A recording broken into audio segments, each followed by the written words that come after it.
ওই দোতারা বাজাইতো এক বুড়া আর কি। হ্যাঁ, এক বুড়া দোতারা বাজাইতো। দোতারার সুর আর গলার সুর দুটা মিলে ভালোই পয়সা টয়সা কামাতো, এটাই তার আয় রোজগারের মাধ্যম ছিল। তো একটা সময় কয়দিন আর গলা ভালো থাকে, এখন যখন বয়স একটু বেশি হয়ে গেছে, দোতারার তো বুড়া হয়, দোতারা তো ঠিকই আছে, দোতারার ভিতরে যখন সুর ওখানে একটাই, কিন্তু গলাতে যখন সুর দেয় তখন দুইটা বাইর হয়।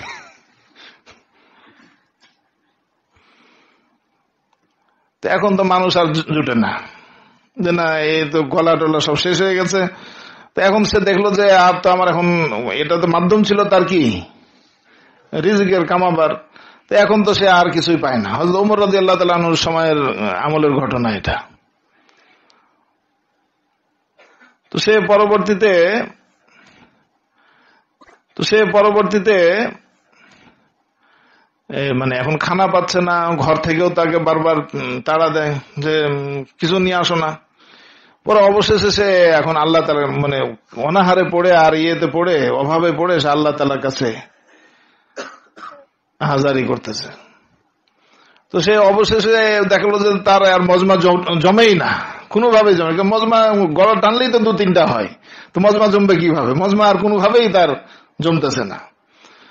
এখন সে অবশেষে বাকিউল মুকারকাদ, জান্নাতুল বাকি কবরস্থানে জায়গা নিয়েছে, যে আল্লাহ তুমি হয়তো আমাকে খাওয়াও, আর না হলে তুমি এখনই, আমি কবরে আছি এখনই তুমি এখানেই শেষ করে দাও, আর বাসা বাড়িতে যাবো টাবো না।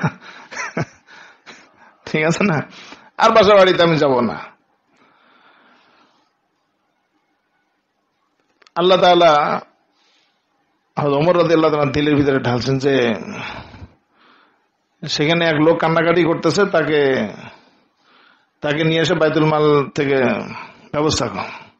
তো ওমর রাদিয়াল্লাহু তাআলা দেখে ওই লোক খুব একবারে মানে তিনি খুব একবারে হাউমাউ করে ভয় ওমর রাদিয়াল্লাহু তাআলা দেখলে তো দিদা লাগাবে, তাকে তুমি এরকম দোতারা বাজাও, ডান্ডা লাগাবে। তো বলছেন না, আসো তোমাকে বাইতুল মাল থেকে তোমাদের ব্যবস্থা করা হচ্ছে। তো তিনি খুব হয়রান হলেন যে আহা, যে গলা দুনিয়ার মানুষের এতদিন পর্যন্ত শুনেছে, তো যে গলাতে দুনিয়ার মানুষদের কিছুই পাওয়া যায়নি, সেই ভাঙ্গা গলা দিয়েও যদি আসমানওয়ালাকে ডাকে, তাহলে এখনো তো আসমানওয়ালা শোনেন, এইভাবে শোনেন।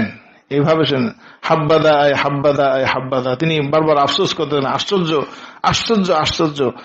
এই ভাঙ্গা গলা দিয়ে যখন দুনিয়াতে সবাই এই গলার কোনো মূল্য নেই, কবরে চলে গেছে, কবরস্থানে চলে গেছে, সেই ভাঙ্গা গলাও আল্লাহ তাআলা এইভাবে শোনেন। জীবনের ভালো গলা, ভালো জীবনের সেই সমস্ত সুন্দর জীবনের সব সৌন্দর্যগুলো তো সব শেষ করে ফেলেছি।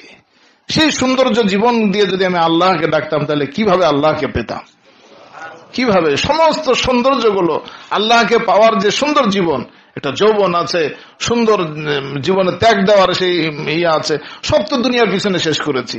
যে এইগুলোকে যদি আমি আল্লাহকে সন্তুষ্ট করার জন্য যদি আমি ব্যয় করতাম, তাহলে আল্লাহকে কিভাবে না পেতাম, কত উঁচু দরে পেতাম আমি আল্লাহকে।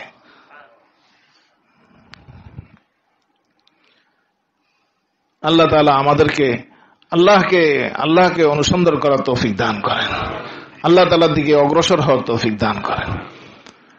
আল্লাহ তাআলাকে খুব আল্লাহ তাআলার জন্য আমাদের বাকি জিন্দেগির ব্যাপারে এর প্রত্যয় করা উচিত, দৃঢ় প্রত্যয় করা উচিত, এই অঙ্গীকার করা উচিত না আর গুনার দিকে আমি যাবই না, ব্যাস, ঠিক আছে না।